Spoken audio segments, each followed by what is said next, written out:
hear me punching in the keys very, very loud? Can you punch him? Yeah, sure. Punch those keys.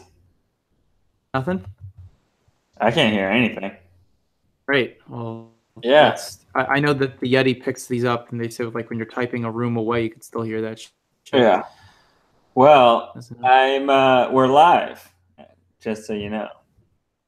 Great. Yeah. Sounds good. Welcome. Welcome to the live stream on the internet. I'm Dan Banas. With me is Good Boy, everyone's favorite dog. And That's right. yeah, we're chatting it up about the week's events. Hold on, let me get those shoes out of the way. That's weird. I mean, is it really that weird? It's just a pair of shoes. Yeah, but I'm looking at I think it's. Look. Can I be honest with you? Do you know what I find weirder? No. If I'm being honest with you, the fact that you have some sort of Mickey Mouse doll behind you. I guess I do. I do, don't I? Whoa! Yeah. I've got a box of Christmas stuff, and I was like, oh, I should get my Christmas stuff out. And so Great. I do want to point out you don't have children, and that is something that you own as an adult in your house. I no, but I will say this is what I should have led with. This makes even more sense. I took it out specifically because I was live streaming, whatever. I was FaceTiming with my nephews actually, and I wanted to just like put it out next to me, just because like I just think I like to always like have like a funny little toy with me, or like a picture. Like I wore this mask once when I was kind of spooky, you know, around Halloween. When I talked to my nephews who are in Minnesota. Right. So when your fiance comes home and she sees all these dolls and masks and toys out, you reassure her by assuring her this is all just for the internet. It has no place in reality. Look, she is a theater person. Like she was a theater major, so she's like, she likes all that crazy crap. Yeah. You know. What is funny though is sort of a hilarious thing. When I went to move those shoes, you wouldn't have even seen the Mickey Mouse if I hadn't gotten up to move. So it exposed me. Yeah. So whatever. Here we are. But yeah, welcome to the show. Welcome to the stream, everybody. This is our second stream, so we just kind of wanted to hang out, chat, drink some beers, as it were. That's true. And yeah, and just talk comedy and what's going on in the world. Yeah. So what's going on, man? Well, I was really taken by a couple of things this week in terms of comedy. I was really enjoying South Park's last couple of episodes with Man Bear Pig. Man Bear Pig being... Man Bear Pig makes a return this season. Dang. And it's a representation for the concept of global warming. Sure. And the boys have to reconcile with the fact that Al Gore was right. And this is something that is super serial. And we have to reckon with this. I don't know. I thought it was such a funny episode. They go on an adventure, you know, like they always do, but Al Gore is like their spirit guide throughout this whole thing. And I think South Park just did a great job. The whole town is in denial that Man Bear Pig is real, right? So this whole concept of should I be worried now? Like, or, you know, I think it's about time that we start being prepared to consider being worried, right? And at no point are they willing to say like, yes, this is an emergency. We have to be alarmist and like worry about this now. Yeah. Which why I love South Park so much. They're giving credence to those who say like, well, I'm not an alarmist, but I think we really should, you know, consider the damage global warming can do. Yes. And at the same time, they're not too heavy-handed. Yeah, they're not too heavy-handed with it, and only the way South Park can. I mean, if there's ever a show that really is devoid of blatant bias, ironically enough, it's one of the most abrasive shows on television, South Park. They play with so many different ideas and opinions, and they make it their own through whichever characters hold those opinions, and they do such a good job with it. And it's interesting for a comic show. They're so successful with that model. Yeah, I know. It's crazy. I mean, they've done it so long and kind of mopped the floor with basically all of their competitors with just like the length of time that they've been doing it, the expertise, like the sheer quantity of classic shows and episodes and characters and moments. And yeah, I mean, look, I still kind of in a way have a soft spot for The Simpsons based on just the first 8 seasons, you know. But at the end of the day, like South Park is on what, season 25 or something, something insane, and like they're just killing it. So I think this is season 22 now.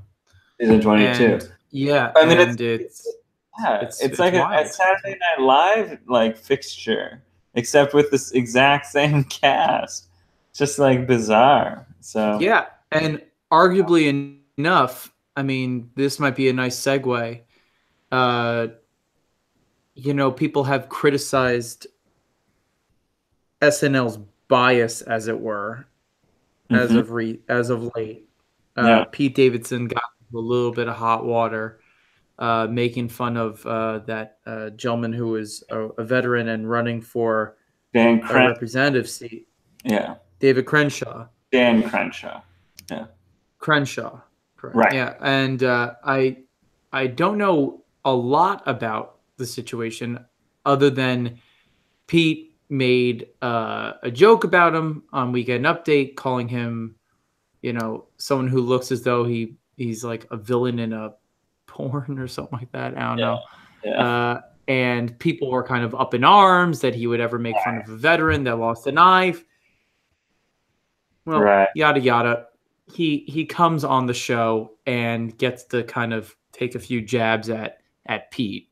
Yeah. And there's an element of, well, civility that we observed with that. But I don't think South Park would ever get into that kind of trouble because they play with all the ideas, whereas SNL might get into trouble leaning too far to the left at times. Yeah, for sure. I mean, so I guess there's a few things. I haven't seen it yet. I mean, I just know I saw like a tiny clip of the one moment of him being like, "Oh, we lost an eye" or whatever, and you know, so I don't know, but I thought maybe we could watch the whole deal, watch the original clip and the apology, and just kind of like your conclusions on it. Yeah. Yeah. How about I pull it up right now and I'll share the screen here. Good boy. That would be fantastic.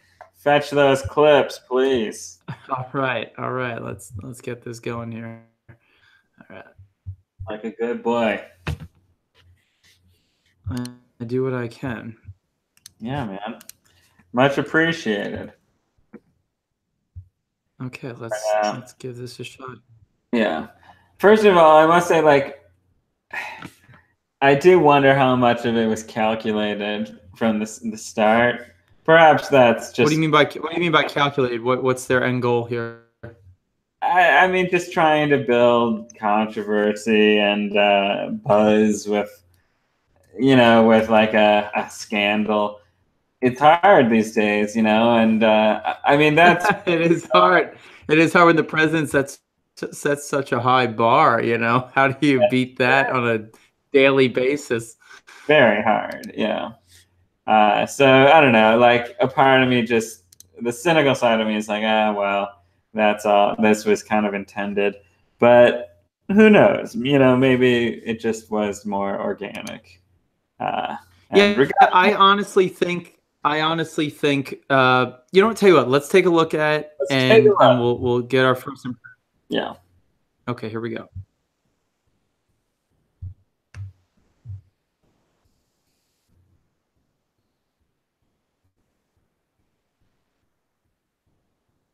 Oh,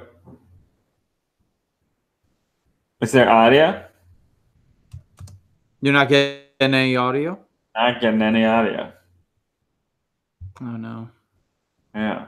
Well, I have the volume up. Interesting. I do not know why that would be happening. Lord knows I am not a tech guru here. I feel like I would just be able to hear it through the mic, you know, from the audio. Well, I have my headphones in. Oh, interesting. Well, so maybe not then. Maybe not. Maybe I can pull it up. Yeah, pull it up. See if this will work. Try. Lord knows I can try.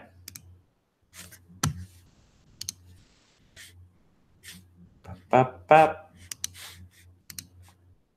Let's see here.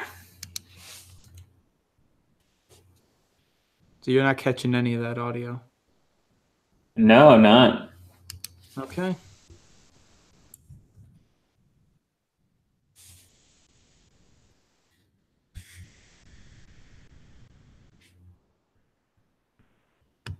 I'll pull off screen share here and then you can always pull it up.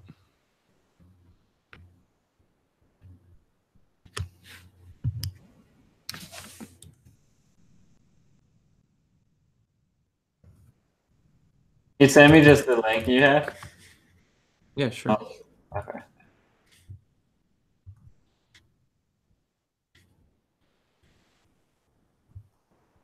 Or put the link in the chat?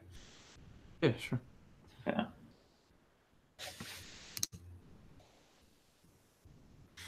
As we said, midterm elections are next. Can you hear that? I can.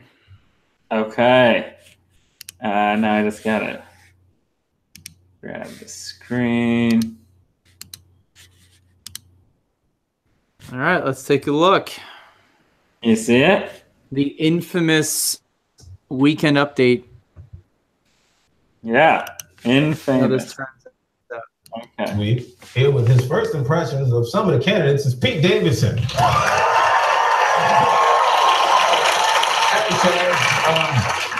So the midterm elections are obviously a huge deal. And after I had to move back in with my mom, I started paying attention to her.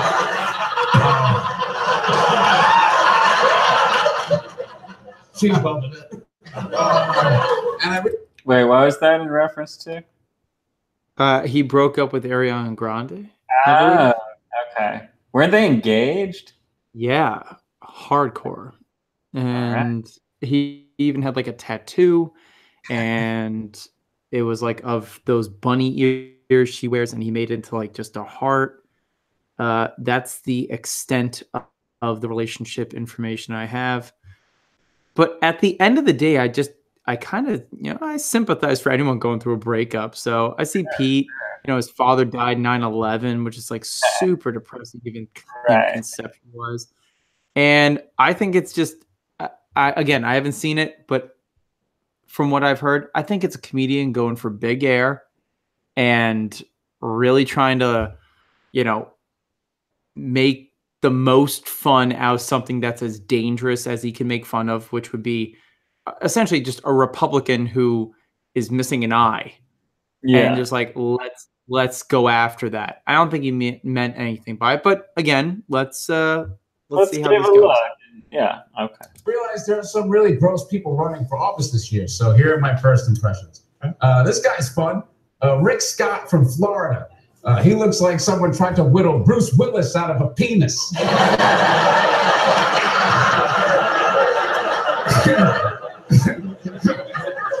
Here's a New York guy, Peter King. I actually don't know a lot about him, except he looks like if a cigar came to life.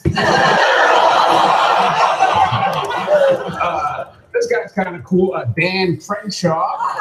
Oh, come on, man. Come on.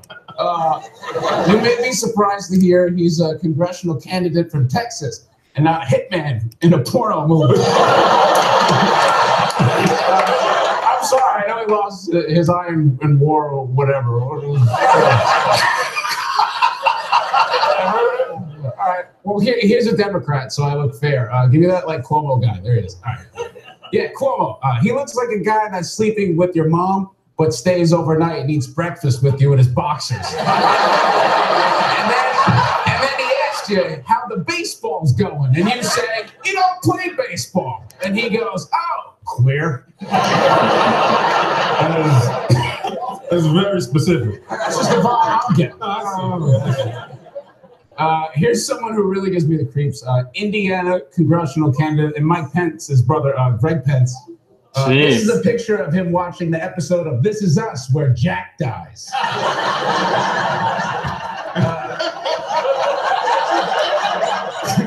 Just so you know, he's actually running as a faith-based conservative. He's running as a... You never messed up at work before? As a faith-based conservative and not a Ken doll that spent a year in a river. Still work. And don't get me wrong, look, I'm not insane. I know I shouldn't be making fun of how anyone looks. I look like I make vape juice in a bathtub. I look like a Dr. Seuss character went to prison. And the last thing I will say is, I know some of you are curious about the breakup, but the truth is, it's nobody's business, and sometimes things just don't work out, and that's okay. She's a wonderful, strong person, and I genuinely wish her all the happiness in the world. Now, please go vote on Tuesday, all right?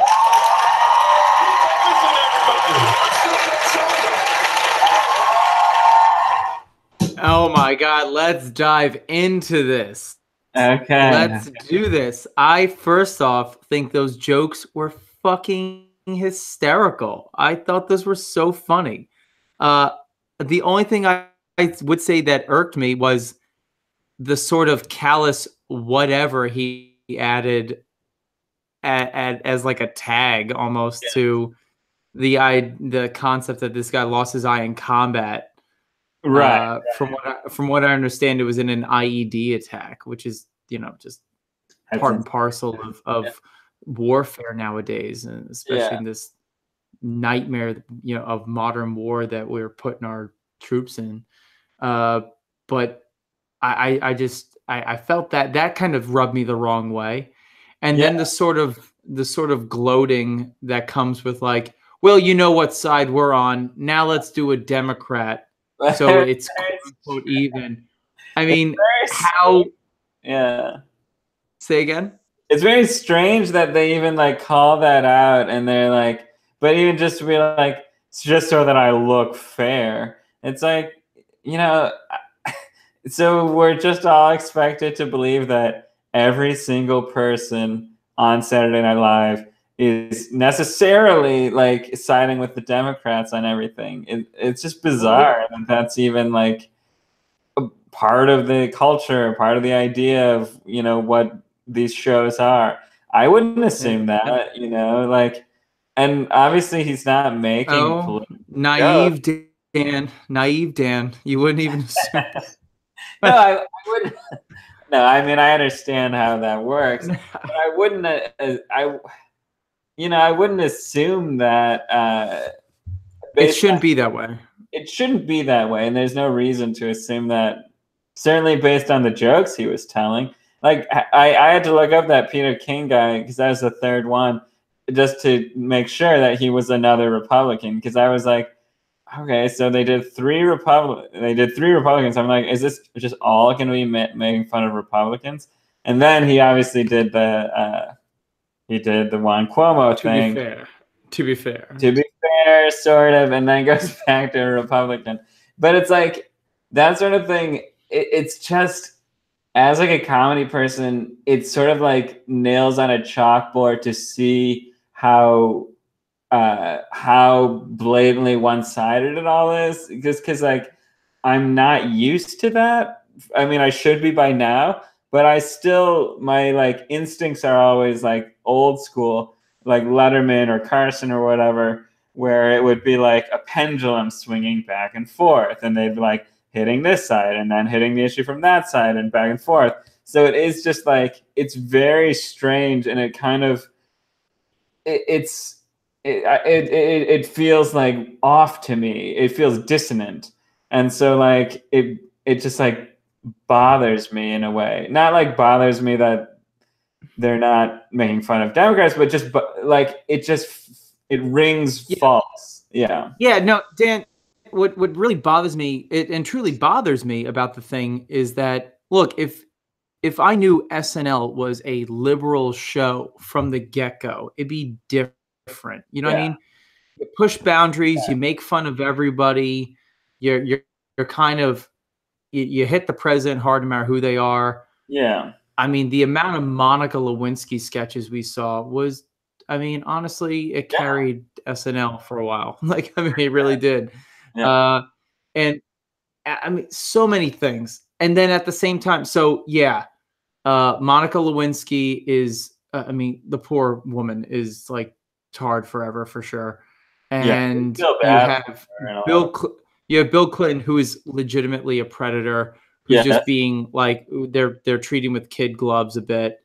But they don't hide away from the obvious jokes there. Yeah. And I feel like they pull their punches with Democrats, and they are super aggressive when it comes to Republicans. And it's like, look, I thought one of the funniest sketches I ever saw. I mean, I'm a huge SNL fan. Yeah. Culturally speaking, like there was so many moments in my life where I turned on the TV, NBC on a Saturday night, and I said, like, let the world, you know, be made fun of for an hour because I need that, you know? And I remember Will Ferrell coming on TV. This was the episode before the Gore Bush election. And they did a step into the future for either candidate. Yeah. And, you know, Gore was like super sciencey and like had everything like to a science, you know, to the letter. And Will Ferrell stepped out and he's like, well, I broke the Hoover Dam. And he's like drinking a beer and like shit's on fire behind him. And I thought that was just funny. I mean, my father and mother for the first time were voting, I believe, for the same party. And they had both voted for opposite parties for their whole lives. Well, your dad was Republican or your mom was Republican? And then they... Right. So my father leaned Republican, my mother leaned Democrat. My mother comes from like very working class roots, and my father the same, but he, you know, he was graduated university in, you know, the late 70s, was very influenced by Reagan Republicanism. Yeah. And my mother was, you know, Catholic schoolgirl when President Kennedy was elected, which was a big deal. It was the first Catholic president, and and he got assassinated. So there was like a real big tie to her identity to this tragedy that involved this Democratic president. And he was, you know, trying to fight for civil rights and all these things. So the fact that I had both of these people that I knew were leaning towards Bush that year, and we all could have a laugh. We all could have a laugh that he's a dummy, you know, I thought was a part of comedy. Like you have to laugh that way, you know, and I don't know. I feel like they've traveled so far away from that, and maybe it's not even SNL. Maybe it's the public who demands that of an entertainment industry like television, specifically a show like SNL. I mean, TV is completely different than what it was then than it is now. I mean, now you have to make sure you have a target audience because Lord knows you're not keeping the old numbers like you used to. People are flocking away from television. It's not like you knew everyone was watching, so you needed to have something to please everyone. Now it's like, well, we know we have our core audience. We got to give them the red meat. And I think for a lot of people, they think that that's, just the liberal slug lines that they can, dish out. God forbid they make fun of structure now. Yeah. So that's changed completely. And I don't know. I mean, it's not very sustainable, unfortunately. And it's not making for, I think it's been very disastrous for comedy overall. But yeah, I don't know. SNL, it's like, obviously you would expect them to make fun of some Democrats sometimes. Like, I think much of the audience would assume that, So it's just like, even the fact that he would call that out in that way as like a joke is just bizarre to me. Like, if they didn't make such a big deal about it and just said, okay, and just started mocking, like, then the next one is a Democrat, no one would think about it. Probably most people didn't even know that those guys were Republican, and that one guy, well, obviously Cuomo is a Democrat, but like, they could have just done some random Democrat and made fun of how goofy he or she looked, and it would be fine. It's just like, right. The fact that they call it out that way is like, okay, why do you do this? Why do you constantly have to put this at the forefront of everyone's minds? Yeah. I mean, I think you don't get Kanye having his little speech right without SNL pushing that hard to the left. Right. Honestly, I really don't think that Kanye, as crazy no, he's not. Yeah. He is now with his MAGA hat and all that stuff. Yeah. I don't think he makes that speech on SNL if he doesn't feel like there's pushback. You know what I mean? I feel like this is a guy that is very well aware of the people around him. Yes. And he even says in his little tirade, he goes, look, they didn't want me to come out here. They said, don't wear that hat. And I think the fact that they told him not to is the only reason he was like, fuck you. That's exactly what I'm going to do. Because that's the kind of person he is. Right. I mean, God bless.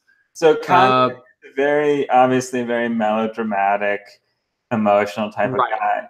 But he also has really savvy instincts. And he, as an artist, he's a very brilliant artist. I mean, everyone kind of knows that, but it is true.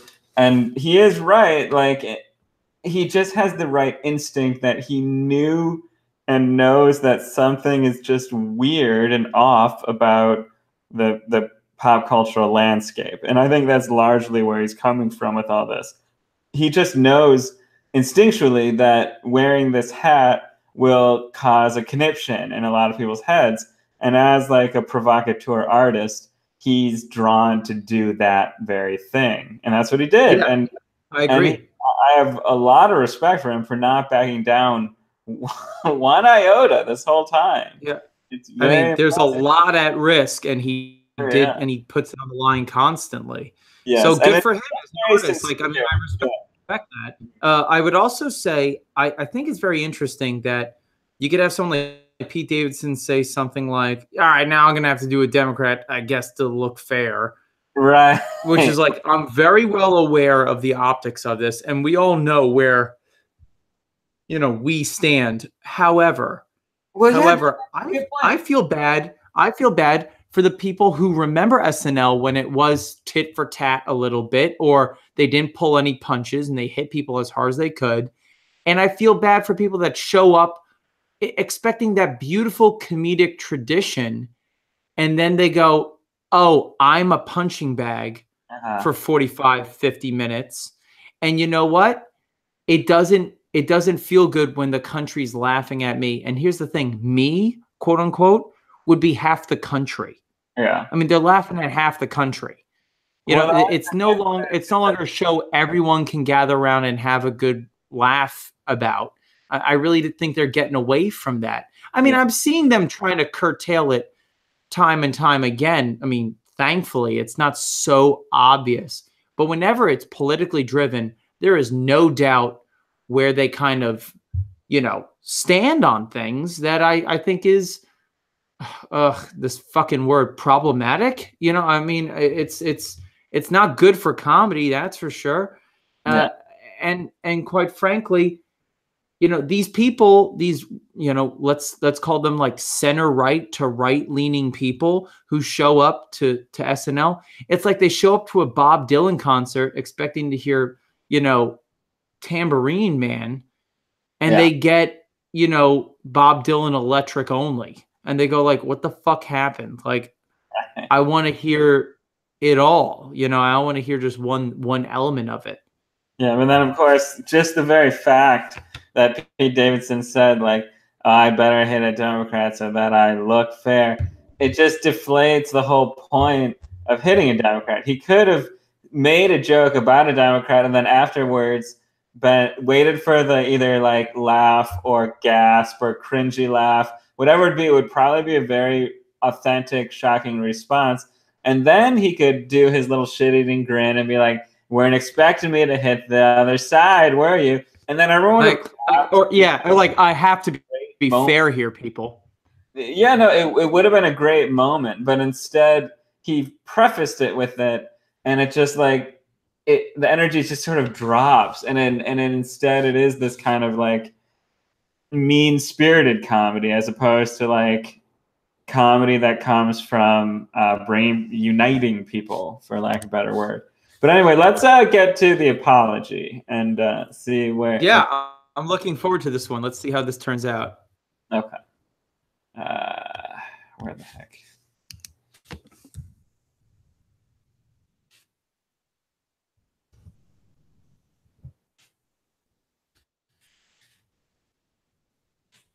Well, okay. Let's get this up here.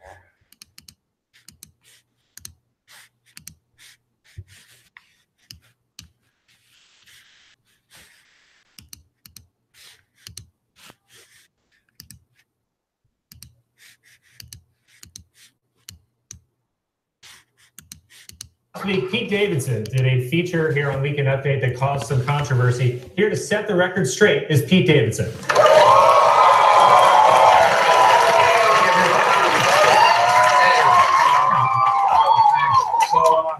And what I'm sure was a huge shock for people who know me, I made a poor choice last week. I did. I made a joke about Lieutenant Commander Dan Crenshaw. Dan Crenshaw, and on behalf of the show and myself, I apologize. My poor mom. Can you imagine being my mom? Can you imagine being my mom? That must suck. Can you imagine being Pete Davidson's mom? It can't be easy when everyone's mad at your son and roommate. No, but I mean this from the bottom of my heart. It was a poor choice of words. The man is a war hero, and he deserves all the respect in the world. And if any good came of this, maybe it was that for one day, the left and the right finally came together to agree on something. That I'm a dick. You think?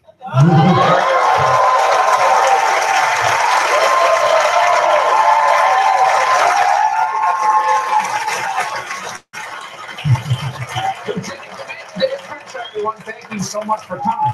Thanks for making a Republican look good. You gotta stop saying that. You've been saying it all day. Please, look, I just wanted to say, for people that don't know, the reason you're wearing an eye patch right now is that you lost your eye to an IED in Afghanistan during that tour. And I'm sorry. Thank you, Pete. I appreciate you saying that. So we good? We're good. Apology accepted. Just keep breathing. It sounds like my phone. And I'm just gonna let it ring because that's rude to answer. Let's just let it go. That's cool. Oh, do you know her? All right, so last week I made a joke about a picture of you, and I feel like it would only be fair if you got me back and made fun of a picture of me. Does that sound okay? I don't really need to do that. No, come on, I deserve it. All right, I'll do please. All right. And now, first impressions with Lieutenant Commander Dan Crenshaw. Thanks, Colin. This is Pete Davidson. He looks like if the meth from Breaking Bad was a person. Not bad. So there, we're even. Wait, wasn't that kind of like just the same joke from? Yeah, that's his recycled joke. Yeah. One more. This is. All right, looks like a troll doll with a tapeworm. Man. All right, that's good. We should wrap this up. No, this is fun. This is fun. Cool. He looks like Martin Short in the Santa Claus story. By the way, one of these people was actually good on SNL. You're right. No, you're not wrong. Okay, but seriously, there's a lot of lessons to learn here. Not just that the left and right can still agree on some things, but also this: Americans can forgive one another. We can remember what brings us together as a country and still see the good in each other. This is Veterans Day weekend, which means that it's a good time for every American to connect with a veteran. Maybe say thanks for your service, but I would actually encourage you to say something else. Tell a veteran, never forget. When you say never forget to a veteran, you are implying that as an American, you are in it with them, not separated by some imaginary barrier between civilians and veterans, but connected together as grateful fellow Americans. We'll never forget the sacrifices made by veterans past and present, and never forget those we lost on 9/11, heroes like Pete's father. So I'll just say, Pete, never forget. Never forget. And that is from both of us.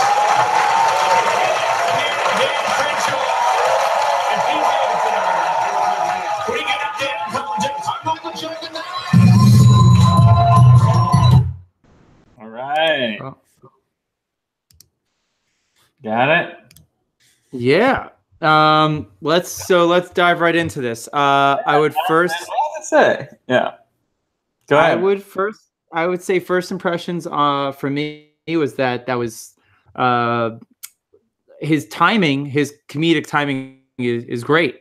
But he's a smart guy, so you're talking about if you serve or Crenshaw. Crenshaw, I thought his timing was pretty decent, considering that's not his forte. Yeah. Mm-hmm. He knew how to say no, let's keep doing this. This is fun. I thought the way he delivered those lines were perfect. It kept the sketch going. Pete sold it as best he could. I thought it was good. Yeah. We're just gonna make fun of each other. Ha ha ha. Mm-hmm. I do think it's interesting that SNL could be so confident that they can get away with. I mean, because Pete was fairly callous in how he made fun of Lieutenant Commander Crenshaw. Right? Mm-hmm. I think it would be different if he just said, "Oh, he looks like an assassin in a porno." That was fucking funny. That was so fucking funny. That was great. That was a great joke. Yeah. And the fact that he had to tag on that ending of all right, I get it. I know I'm not supposed to say because he lost his eye in a war or whatever. It's all right, you know how ignorant you look and sound when you talk like that? I'm for healing wounds because, man, there's all we can do is laugh right now because we're in an unwinnable war and people constantly fight and die for these things. And it typically is the quote unquote deplorable people who sacrifice life and limb for this shit. And for them to be so ignorant to think that wouldn't catch flack with middle America. Mm-hmm. The fact that I guarantee you, I mean, for him to somberly say, I just want to say, I am sorry for what I said. It was not right, and I'm sorry. And if everyone can agree on anything, it's that I'm a dick. Yeah. Really taking the lashings there. Yeah. Which as a comic, I would always hesitate to do unless you said something really out of line. But the fact is, it was so not gray for NBC to let that go. You know what I'm saying? For SNL and the writers, they're no, that's totally within the realm of possibility. Because if it's even close to a no, they're not airing it. Okay? If we're talking about abusing women or anything that could be offensive. You know what I mean? God forbid you even bring it up in the writer's room. I would hate to be that asshole. That's like, no, but like she hits him back. It's like, no, it doesn't matter. We've just seen assault happen. So that's too grotesque to witness. Meanwhile, we can have Pete Davidson, a guy who lost his father 9/11, mock a man who lost his eye in combat and go like, I guess he's a hero because he like lost in combat or something. Like just so callously. I mean, he really is callous about the idea of like veterans and their sacrifice, which I don't think he's like all of a sudden now has that feeling. I think he like got put in check and was like, oh yeah, Jesus, maybe you're right. But the fact that people are so ignorant of that to begin with is bothersome to me. And the fact that NBC, the guys that play it safe on everything, would let that go, says something to a point where they go, we have to invite this guy on, right? The same show that knocked 3 Republican, nominees and only 1 Democrat had to have a Republican on the show. And from what I understand, a lot of people said that probably put him over the top. A lot of people were saying that may have won him the election. Yeah. So wait, that was before the election that occurred? Was that not last week? Was that? Or no, I don't know. No. How about this? The original show. Yes. Gotcha. Right. When he was originally made fun of, people were like, oh, who is this guy? Right. And now you had to like get him on. But now that he's reelect, they have him on the show. And now they get to play nice. And it's like, well, good for the Republican to like show that he has a sense of humor and that he can play the game. And at the same time, there is something serious that he stands for. And honestly, I can think of any better representation of the right and left manifested in that sketch. I mean, it was perfectly done. It was like, yes, this guy is serious. Yes, he has things he stands for that honestly I don't stand for sure. I'm vehemently anti-war, like I believe in service to your country, but I'm against war, so there's this kind of like push-pull for me on that one. And but I would ultimately side with, Lieutenant Colonel there over Pete in terms of how I would portray my fellow American in such a way, like I just don't think that, it's one thing to make a joke. It's another thing to be flippant about someone's service. Right. That's it's like, I can make fun of the fact that like nurses like are knee deep in shit and blood and piss every fucking day when they do their fucking grueling work. But if I say like, yeah, but I mean, they only work 4 days a week because I guess it's hard or something. Like now I'm an asshole. You know what I'm saying? Like now I'm a dick. And I think Pete crossed that line and he came off like a dick. And I mean, I'm glad he's able to call himself out on it. But honestly, what I find to be shocking is that he even got to that place to begin with. Sure. Yeah, it is a little bit. It is jarring. And he came off very well on the second, like the apology tour, the apology episode. It showed that he is capable of reflection, which is obviously important and good for a comedian. And I mean, look, the thing is, like, Pete Davidson is a young kid. He's obviously, I mean, I think he's objectively funny and smart. So, like, clearly very young, and he has his own, like, sort of emotional struggles from what I understand. And, he's been kind of open about that. And I frankly feel like it shows. Like, he seems like a kid who, like, he seems to, you can see it in him that, like, there's a sincerity in his, like, he's sincere even when he's, like, sneering. He's sincere about the fact that he's, like, a sneering 20-something kid who's just right. There's not much of a filter. There's not much of a filter, and there's not, he has a lot.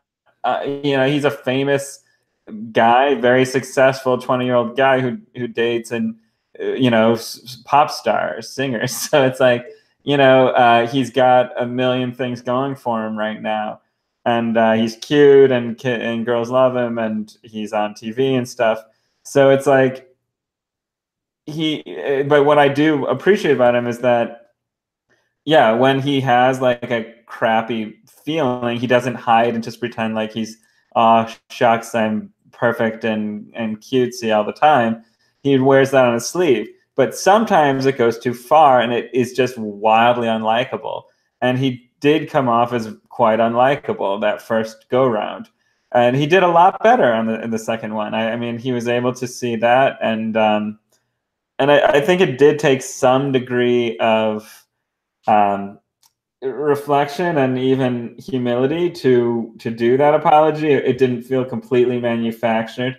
But at the same time, one thing I think is interesting and kind of funny is that, like, bringing the whole Ariana Grande thing into it kind of detaches it and puts it in this sort of weird, bizarre showbiz world of like this 20-year-old kid who has like a crush on a pop star who's engaged to a gorgeous pop star, and it's like that kind of takes you out of your sort of empathy for him.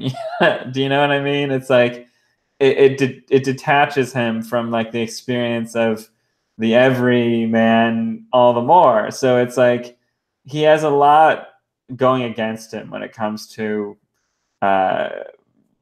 empathy, and I don't know. I wonder if, like, you know what, I maybe it's just because I see a young man there that I'm not terribly too much older than he is. I mean, I am to a degree, a degree, but it wasn't so long ago I was a young 20-something where I wore my heart on my sleeve, and I may have made mistakes or suffered through an ego check. And you know what? I sympathize with him as a person. I really do. Like, I see him breaking up with Ariana Grande as a young man breaking up with someone who he cared about. Like, that's really all I see it as. I really don't see it as this elitist pop star thing, because he is so frank and open about things that, I just see it as that. Now, there are other people who, when that happens, it's a high profile relationship, I'm detached from it. And I go like, all right, well, like Johnny Depp's relationship statuses, like I will have no sort of bearing on, or like, but for some reason, Pete with Ariana, like, I don't know, maybe it was because he's a comic and he constantly said, like, self-deprecatingly, like, I do not know what is going on with her. Like, the fact that she's even with me is a mistake. She knows it, and I thought that was funny because I could see myself saying that, like, just like, Jesus, like, I am not a pop star. This girl is like crazy about me for some odd reason. I don't know. I don't get this. And I'm just going to ride it out for the time being. So I kind of am on Team Pete when it comes to that. Yeah. But when it came to this sketch and all that, all that jazz when it comes to making just callous sort of shrugging off the fact that he is disfigured, but in the service of his country, like that bothered me, and I think it's just a young kid who just didn't have it all together. But you know what? I blame the writers for letting that go. I really do. Yeah. I blame the writers more than I blame Pete. Yeah. Because where's Jim? All those jokes. Yeah. Where's Jim Downey when you need him, Long gone. Is he? Is he still doesn't do anything on the show anymore? You know what? I'm not sure. I mean, I'm not sure, but generally gone. But generally, he comes around every 4 years or so. Or certainly, when it comes to like election stuff, he'll come back around and kind of he's the best in the show. Yeah. But the point is, like, he was the expert at keeping things balanced with partisanship. I once heard that Horatio Sands said that Will Ferrell's Bush got him reelected because he made Bush likable. Horatio Sands is a very surprisingly political guy, actually. I guess it's not surprising at all anymore with all of Hollywood is like, pseudo political. No, but even when he was in that Second City, from what I understand, Horatio Sands is always making very bold political assertions. So yeah. Which, and I mean, I've got to see the guy perform live at UCB, and it was tremendous. It was fantastic. But there is something interesting about the old guard performing at UCB, because as much as the progressive youth holds them up to be these idols, they can't really escape the fact that they started doing improv in like the 80s and 90s. You know what I mean? Like, what do you mean?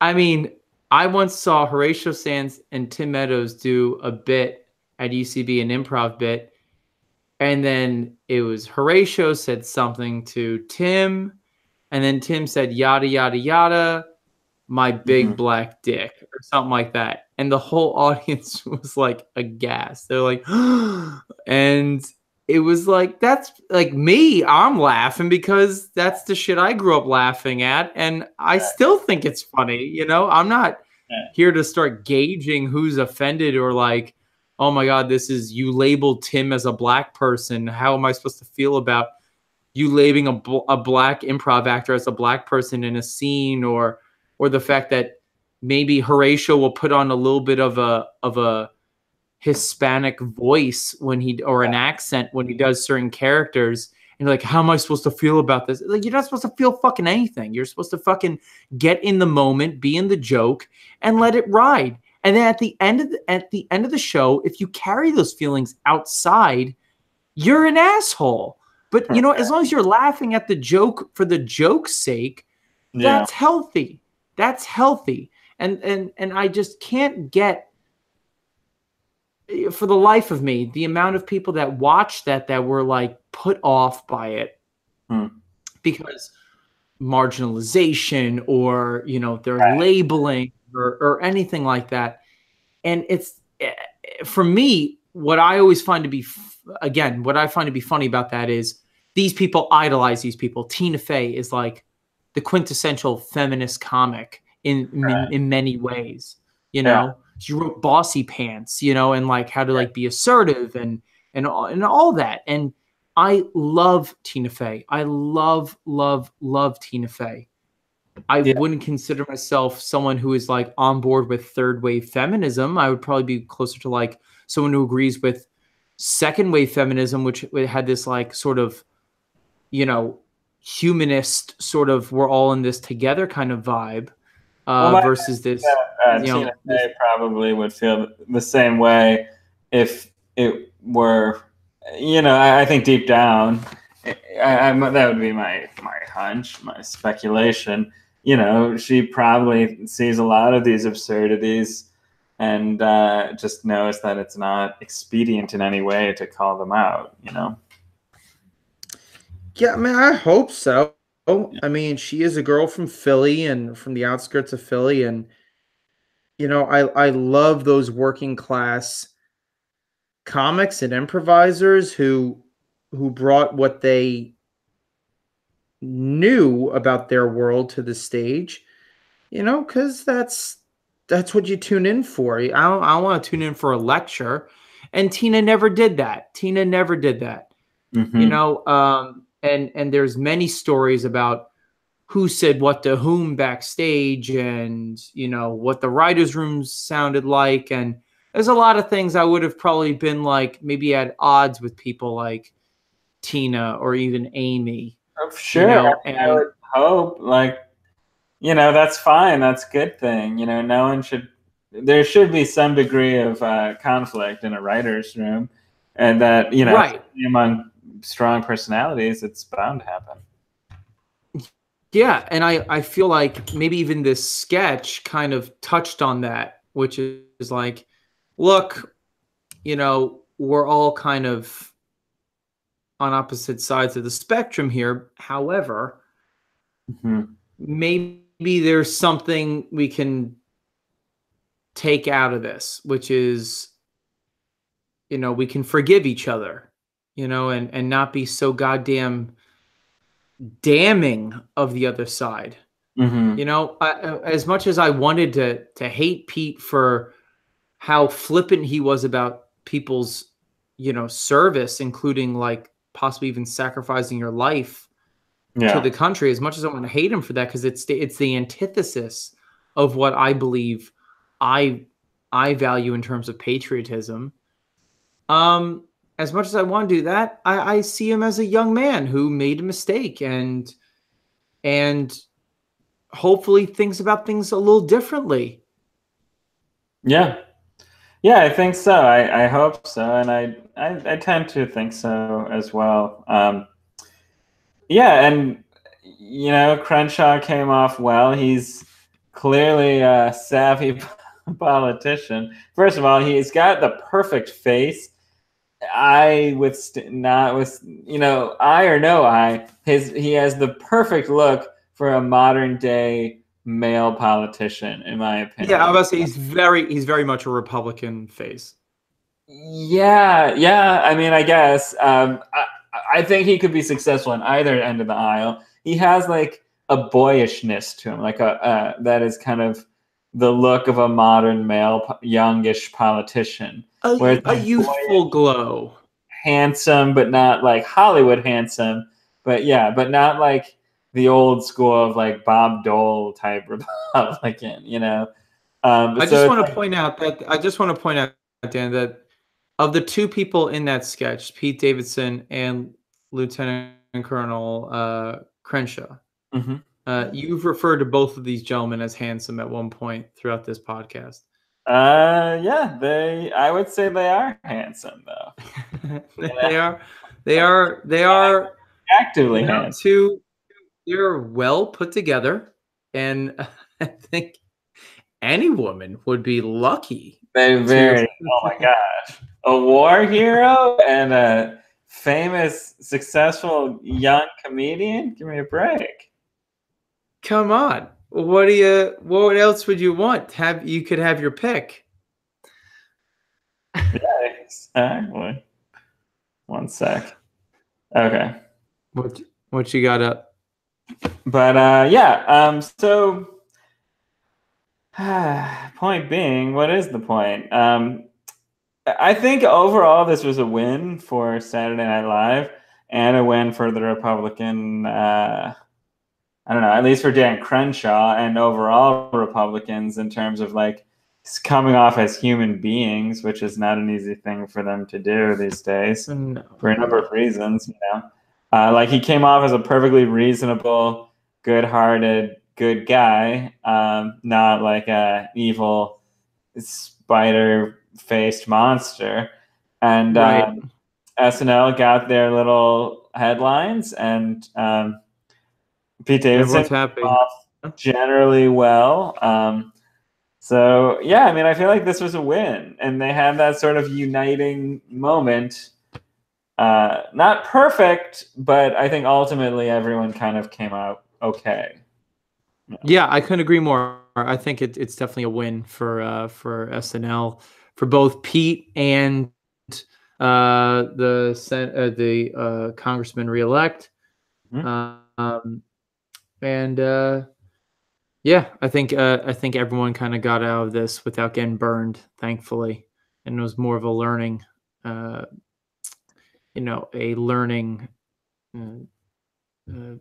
situation more than someone has to be punished. It was a teachable moment, as they say. A teachable moment. Thank you. It was a teachable moment. Yeah. So I mean, what can you say? Like, obviously, we have severe divisions, and they're kind of very complex in a way. I think in that no one knows quite how to solve them or if we even should solve them. But I thought like this was a step. I thought this was a positive step. I'm generally like not super optimistic about people coming together in the United States.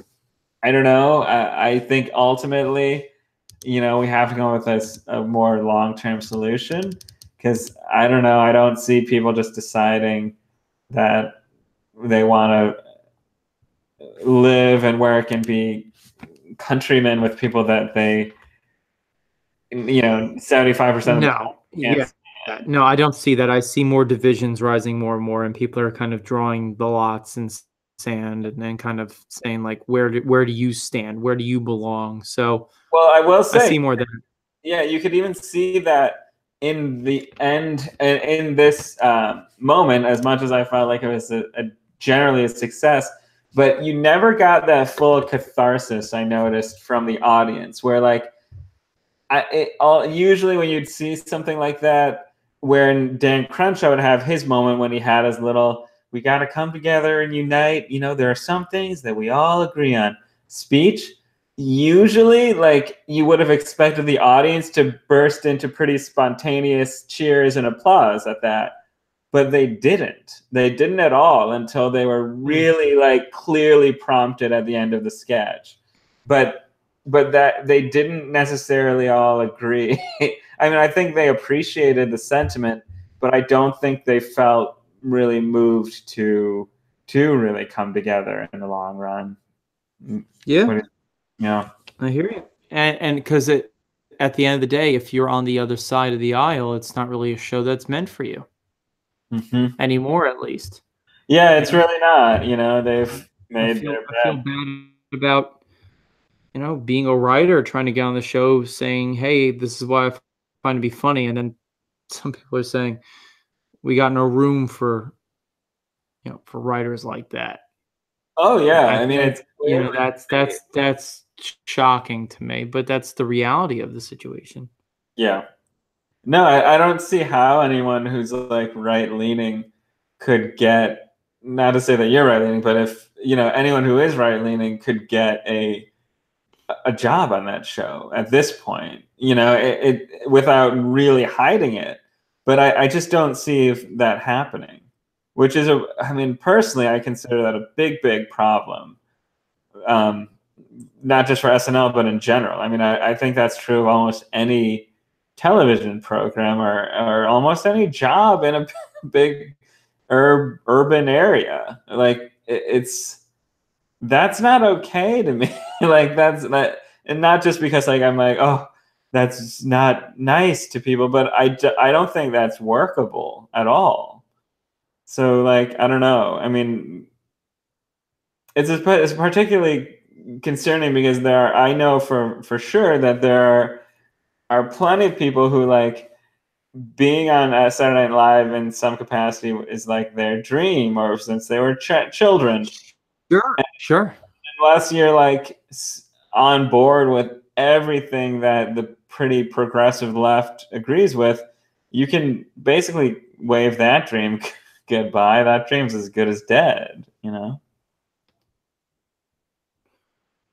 I couldn't agree more. Yeah. And hey, you know what? Let's close the book on that one. Yes. I think this feels like a good place to kind of wrap up, because the before and after of the sketch, I think, is hopefully it's not all doom and gloom. I feel like what Pete did was received well by most people. If anything, it was somewhat redeeming of him and people who maybe feel alienated watching SNL. So maybe there's some redemption there. And hopefully SNL might take a hint from this and be more appealing and stop pulling punches and throw their weight around in both directions. But I'm not exactly holding my breath. So until then, Dan, it's been real quick. Go for it. My hunch my intuition is that Lorne Michaels would like to do that. I think he really would want to have that happen. So I wouldn't be surprised if we saw more moves in that direction from SNL. But anyway, yes, like you were saying, good boy, let's line this up. Do you want to take us out? Yeah, it's been a great conversation. We'll have more in the future. We'll see you all next week. And Dan, it's been a pleasure. This is Good Boy for Cabaret. Thank you all for watching and tuning in. Take it easy. Have a good one.